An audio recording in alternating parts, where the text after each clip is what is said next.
So people often have problem with independent and dependent variables. In this science fair project, the first experiment, we had an open system with the cap off and a closed system with the cap on. That's what we changed in the experiment that makes that the independent variable. The dependent variable would be the amount of force it takes to crush the bottle.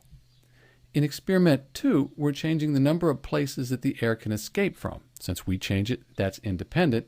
And then the behavior of the piece of paper in the neck of the bottle is the dependent variable.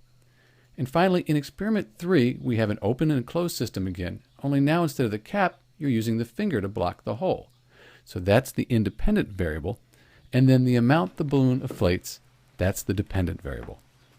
So I hope we cleared that up. This is Dr. B, and thanks for watching.